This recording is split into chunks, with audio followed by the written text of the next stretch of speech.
নমস্কাৰ বন্ধু বান্ধৱীসকল, আজি বনালোঁ পানীলাও আঞ্জা। ভাবিলোঁ আপোনালোককো শ্বেয়াৰ কৰোঁ। তেন্তে আহকচোন ভিডিঅ'টোৰ মাজলৈ।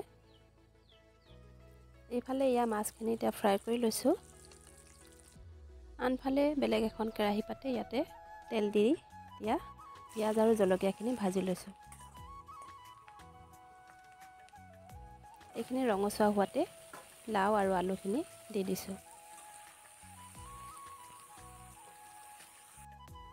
ইয়াতে সোৱাদ অনুসৰি নিমখ আৰু হালধি দি এতিয়া ভালদৰে লৰাই ঢাকনখন মাৰি সিজিবলৈ দিম।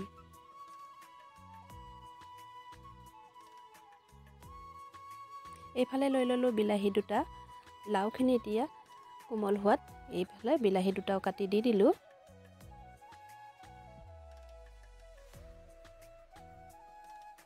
ইয়াতে আদা নহৰু পেষ্টটো দি দিছোঁ।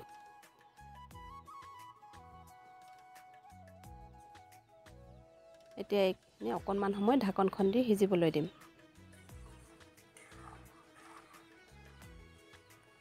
এতিয়া দেখিছেনে বিলাহীখিনি ইয়াৰ কোমল হোৱাতে পানী দি দিছোঁ। পানী দি এতিয়া মই এইখিনি অকণমান সময় উতল অহালৈ ৰ'ব লাগিব। এইফালে দেখিছে উতল আহিলে এতিয়া ইয়াতে ফ্ৰাই কৰি থোৱা মাছখিনি দি দিছোঁ।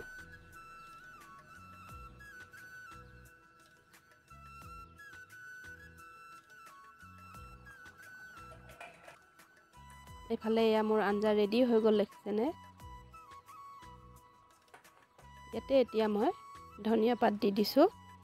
ধনিয়া পাত গোন্ধটো খুব ভাল লাগে মোৰ, সেয়ে মই সৰহকৈ দি দিছোঁ। আজি মোৰ ৰেচিপিটো চাই আপোনালোকে কেনে পালে প্লিজ জনাবলৈ নাপাহৰিব। আৰু যিসকলে মোৰ ভিডিঅ'টো নতুনকৈ চাইছে মোৰ চেনেলটো ছাবস্ক্ৰাইব কৰি দিব বুলি আশা কৰিলোঁ। তেন্তে অন্য এটা ভিডিঅ'ত লগ পোৱাৰ আশাৰে আজিলৈ আহিছোঁ।